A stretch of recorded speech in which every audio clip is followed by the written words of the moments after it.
Right, Shalom.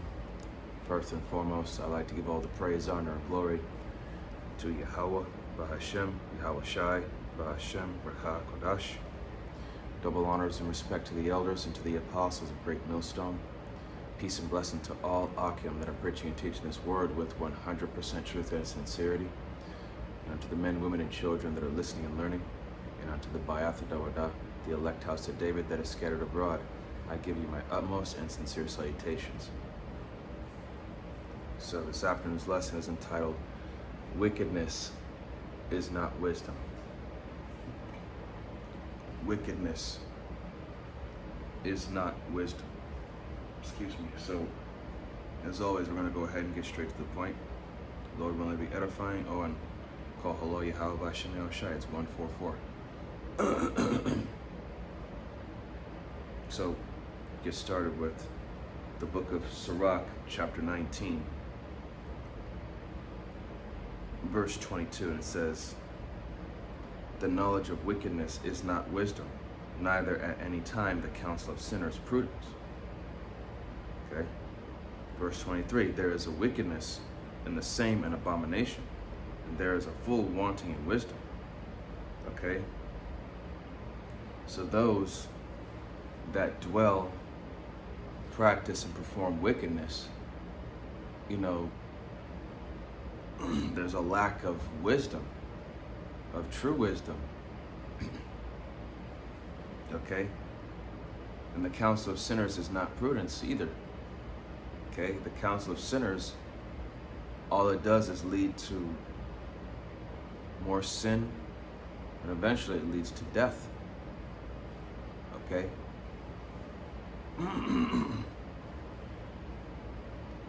Verse 24, "He that hath small understanding and feareth the Most High is better than one that hath much wisdom and transgresseth the law of the Most High." So it's better to have a small understanding of the truth and fearing Yahweh Bashem Yahushai than to have much wisdom and transgresseth the law.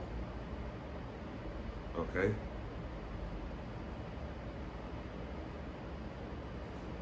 So, next would be Wisdom of Solomon. Excuse me. Wisdom of Solomon, chapter 1, verse 3. It says, "For froward thoughts separate from the power, and his power, when it is tried, reproveth the unwise." So froward meaning twisted, perverse. So twisted, perverse thoughts separate from the Most High. Okay? In the book of Jeremiah it says, "The mind is desperately wicked. Who can know it?" Roughly paraphrasing. Right? The heart is desperately wicked. And the heart is, your real heart is your mind. So, so I'll read that again. Wisdom of Solomon, chapter 1, verse 3. It says, "For froward thoughts separate from the power, and his power, when it is tried, reproveth the unwise." Yahweh Bashem Yahushai's power reproveth the unwise. It puts those who don't have a care for the law, statutes, and commandments, those that refuse to follow, those that treat it like it's a joke or a game. His power will put them to shame, will put them in their place, and let them realize, like, look,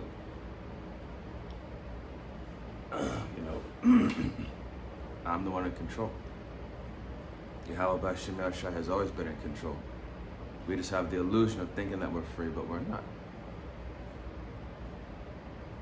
Verse 4, "For into a malicious soul wisdom shall not enter, nor dwell in the body that is subject unto sin."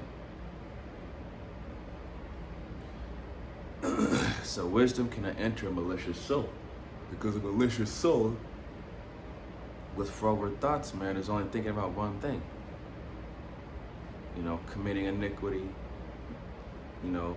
committing abominable acts. It's not looking to do what is right or what's the best thing to do. Verse 5, "For the Holy Spirit of discipline will flee deceit, and remove from thoughts that are without understanding, and will not abide when unrighteousness cometh in." So discipline flees deceit, and removes thoughts that are without understanding, froward thoughts, perverse, twisted thoughts that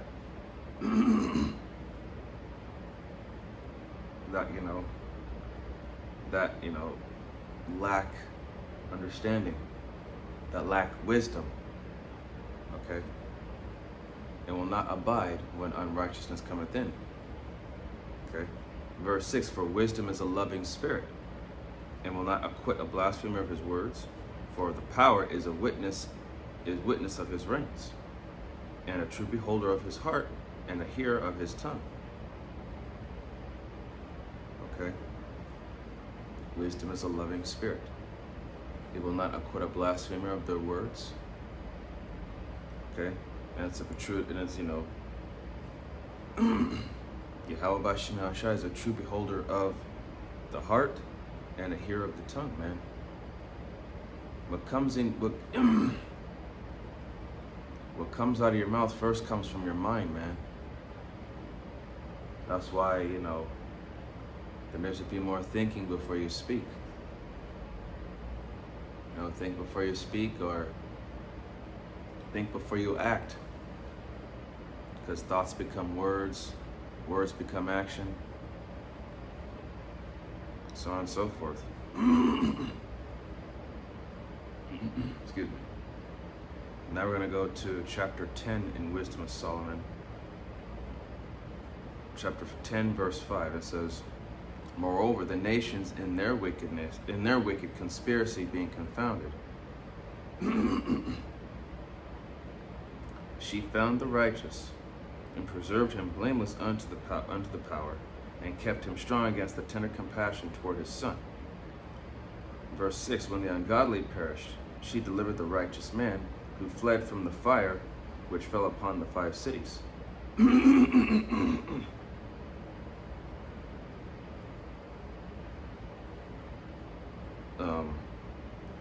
the 5 cities, that if you go into Genesis, I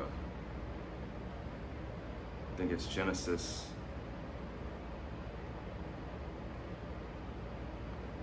4. I think it's the 5 cities that were burnt down. That's in the book of Genesis. Let me check real quick.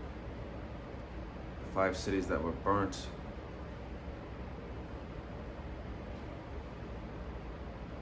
That was, that was Genesis chapter.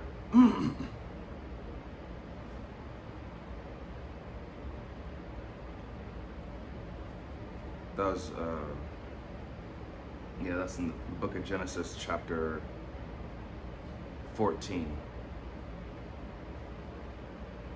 And those cities were, let's see, Genesis 14:2, that these made war with Bera, king of Sodom, and with Bersha, king of Gomorrah, Shinab, king of Admah, and Shemeber, king of Zeboim, and the king of Bela, which is Zor.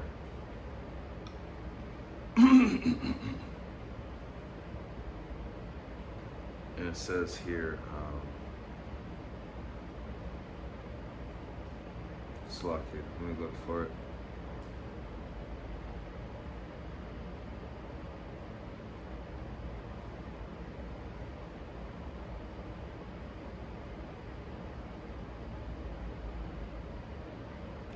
You can go to the book of Genesis.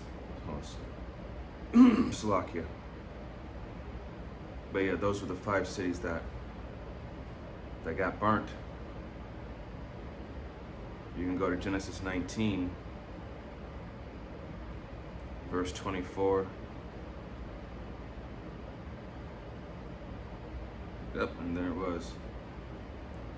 Genesis 19:24. Then Yahweh rained upon Sodom and upon Gomorrah brimstone and fire from Yahweh out of heaven, and he overthrew those cities and all the plain, and all the inhabitants of the cities, and that which grew upon the ground.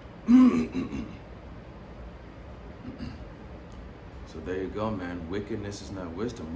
Wickedness only leads to death, and of course, obviously, Yahweh Bashim Yahshai is going to bring his wrath upon said individual or city or whoever that's causing, iniquity, performing abominable acts. All that shit's going to be just, done away with. Okay, going back to Wisdom of Solomon. So, the nations in their wicked conspiracy, they're plotting, they're scheming, right? Whether you so-called Negroes, Latinos, Native Americans, Seminole Indians, this devil, and you speckled bird whose father's line goes back, this devil is showing more and more of who he is every single day. And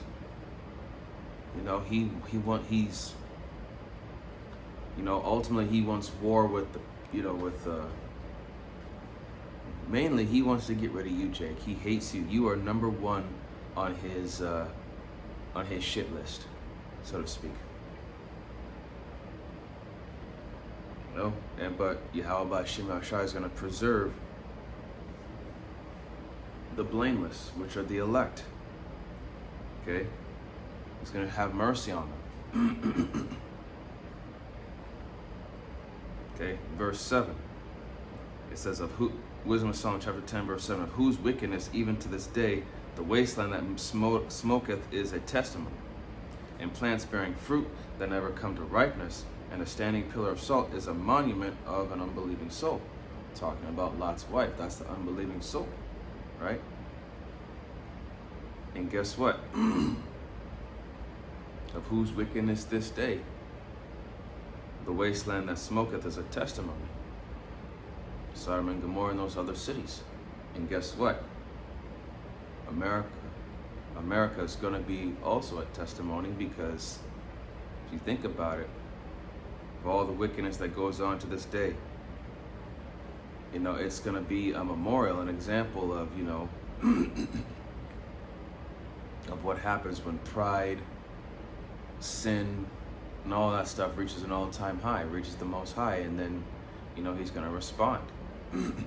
Ultimately just destroy the place. Verse 8, for regarding not wisdom, they got not only this hurt, that they knew not the things which were good, but also left behind them to the world a memorial of their foolishness. So, the 2/3, the wicked, the 2/3, these other heathen nations that are here in America. This place is going to be a memorial of their foolishness. And that's what you 2/3 Negroes, Latinos, Native Americans, Seminole Indians, and the speckled bird of the nation of Israel. This place will be a memorial of your foolishness, of how stupid you were, the shameless acts. Yeah. So that in the things wherein they offended, they could not so much be hid. So this place is going to be a memorial of your shame, and you're going to remember it in the kingdom. It's going to carry with you. But verse 9, but wisdom delivered from pain those that attended upon her. So those that pay attention, listen, and attend to wisdom, they escape a lot of problems. Now, one more in the book of Wisdom of Solomon. It's going to be chapter 17, verse 11. It says, for wickedness condemned by her own witness is very timorous, and being pressed with conscience always forecasteth grievous things. So, being condemned by her own witness. Let's look that up real quick. What does that mean? Condemned by your own witness. Meaning,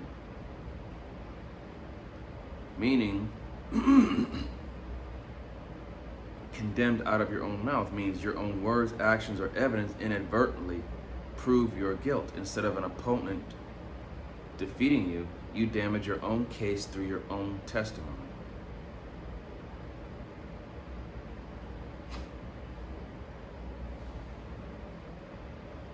So, here's a couple of contexts. Legal settings: when a witness called to support a case, or the defendant themselves makes a statement on the stand that accidentally admits guilt or disproves their own alibi. Everyday arguments: when someone's own logic, excuses, or conversational slip-ups reveal they are wrong or hypocritical. So that's why, it says in the book of Matthew, chapter 12, verse 37. Let me get it real quick. Matthew 12 and 37.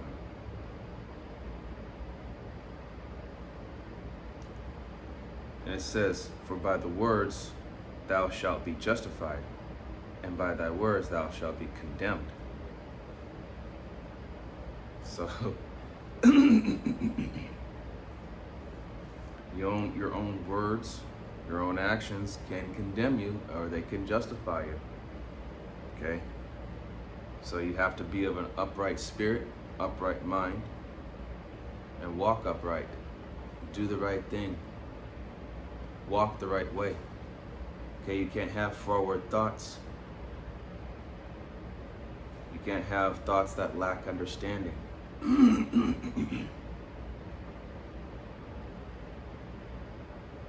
So, and let's look at the word timorous. Timorous definition: showing or suffering from nervousness, fear, or lack of confidence. It describes someone who is easily frightened, shy, or hesitant. Timid, fearful, apprehensive, diffident. Okay? So, I'm going to read this again. Wisdom of Solomon 17 and 11. "For wickedness, condemned by her own witness, is very timorous, and being pressed with conscience." So, pressed with conscience, which means that in your mind, you know you're guilty. You know what you did. "Always forecasteth grievous things." So when you forecasteth, forecast definition.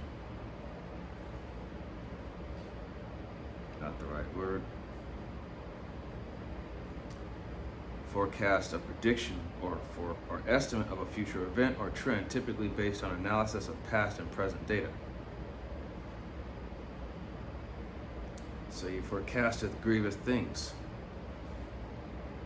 Grievous meaning, things that cause pain, cause problems. And that's the shit that goes on here in America every day. Now we're going to go back to Sirach. It's Ecclesiasticus chapter 19.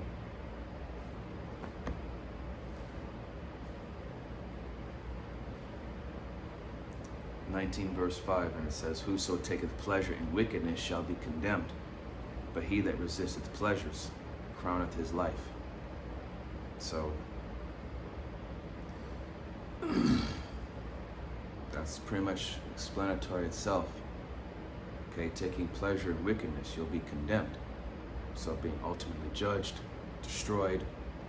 But if you resisteth the pleasures of wickedness, you crowneth your own life. Okay, you stay alive. Okay, Yahweh Shemel Shai will have mercy on you because you're doing what is pleasing unto him.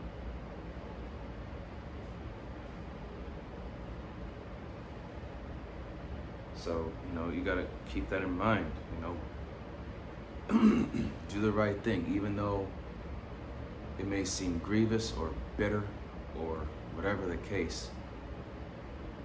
But that's your flesh. Because, again, the flesh and the spirit, they're at war with each other. Okay, the flesh is all about carnality, what feels good. Okay, the spirit is about what is good.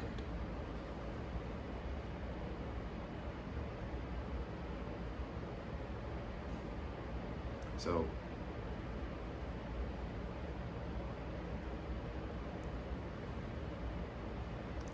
now, this is Ecclesiasticus Sirach, chapter 35, verse 3. To depart from wickedness is a thing pleasing to the Lord, and to forsake unrighteousness is a propitiation. Okay? So, to depart from wickedness and to forsake unrighteousness, man, that's a good thing.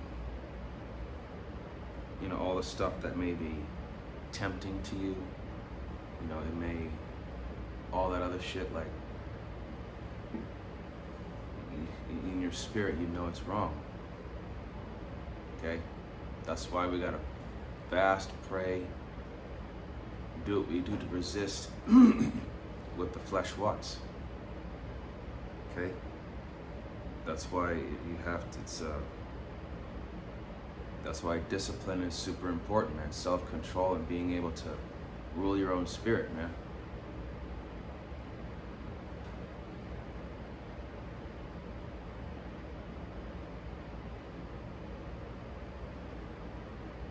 This is Proverbs 12 and 3. Actually, I could start at verse 1. Whoso loveth instruction loveth knowledge, but he that hateth reproof is brutish. Okay? You know, to learn, you must love discipline. Okay? It's stupid to hate correction. Okay, and why is it stupid? Because without correction, you're not going to, you know, acknowledge that you were wrong, first and foremost. Humble yourself and realize, okay, this is the way that this is, you know, realizing that you fucked up and now it's time to make a change. If you hate correction, man, you're just gonna stay right where you are. You're not gonna get any better.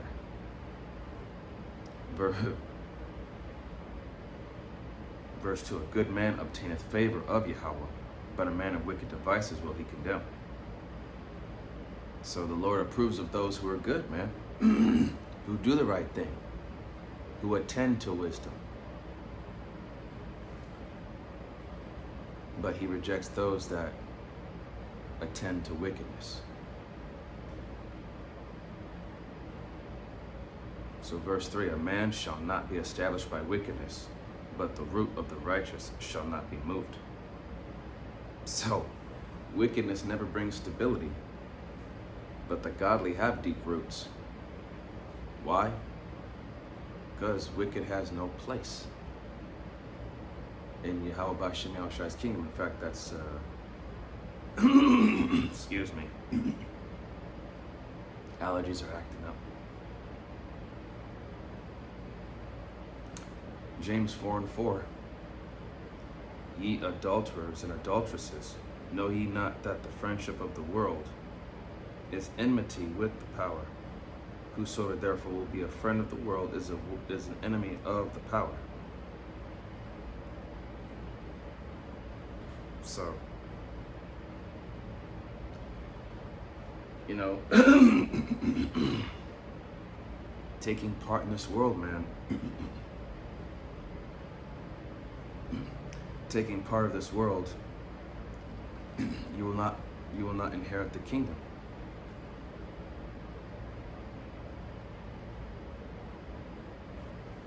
So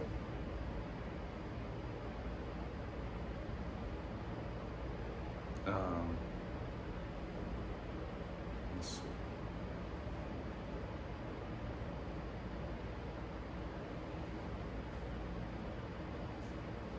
Slack, yeah. Give me a second.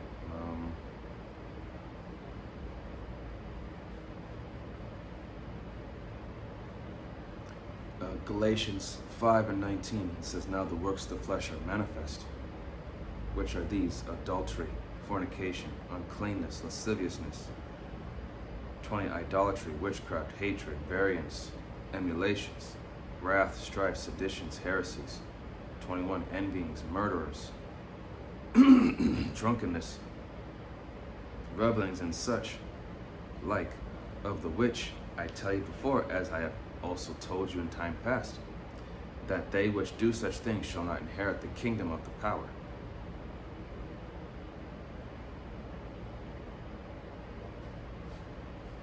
So again, wickedness is not wisdom. All those things are of the flesh, the carnality, things of the world.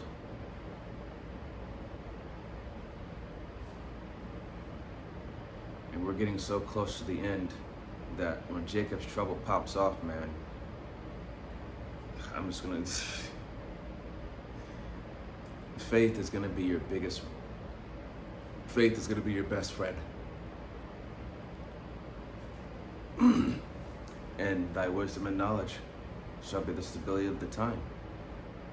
Okay, faith is gonna be your biggest weapon and your best friend in that time when Jacob's trouble pops off 100%.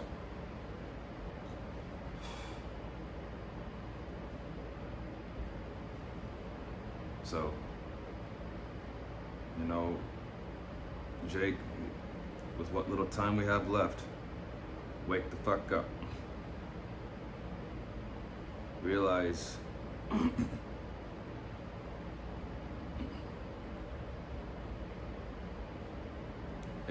this is where I'm gonna close out. This is Sirach, again, chapter 19, verse. I can start at verse 18. It says, "The fear of the Lord is the first step to be accepted of Him, and wisdom obtaineth His love." So, if you genuinely fear Yahweh B'Shem Yahushai, you gain His acceptance. And wisdom, knowledge, and understanding obtaineth His love.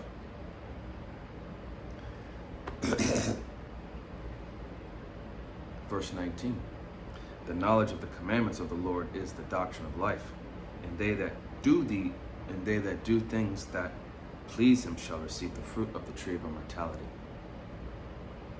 So you follow Yahweh B'Shem Yahushai, you listen to Him, do as He says, man. You'll be rewarded. Verse 20, "The fear of the Lord is all wisdom, and in all wisdom is the performance of the law, and the knowledge of His omnipotency."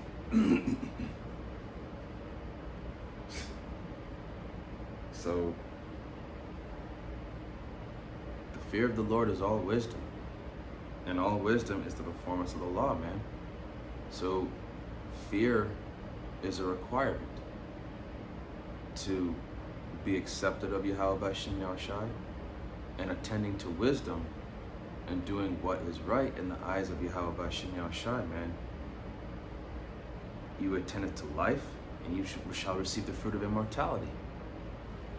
Obedience, man. Obedience.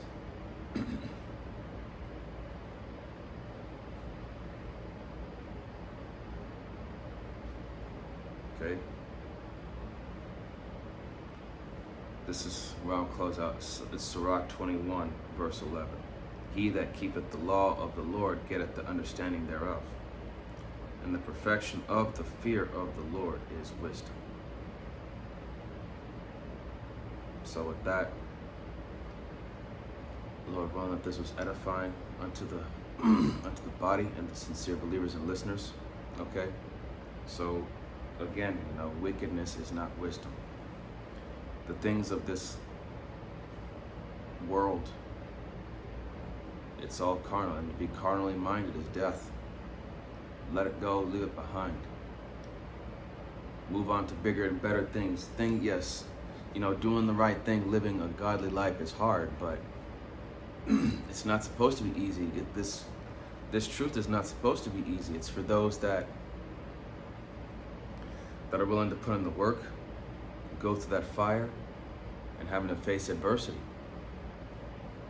Okay, being adverse with this perverse world, man, it's a lot of work, it's hard, and you have to accept the fact that people are going to hate you. People are not going to agree with you. People are going to talk shit. They're going to mock and scoff you, do whatever they can to discredit you. But if you have faith in Yahweh B'Shem Yahushai and you stand 10 toes down and you're rooted in this, you have not. Excuse me. You really have nothing to worry about because the Lord got your back. Trust me, He's going to recompense trouble to those that trouble you. And with that, I'd like to give all praise, honor, and glory to Yahweh B'Hashem, Yahweh Shai, B'Hashem, Rakah Kodash. Double honors and respect to the elders and to the apostles of Great Millstone.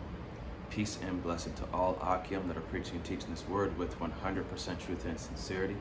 And unto the men, women, and children that are listening and learning. And unto the Bayatha Davada, the elect house of David that are scattered abroad. I give you my utmost and sincere salutations. See you in the next lesson, Lord willing. Kwam Yasharala, Wa Abad Babal, Shalom, Rakatam.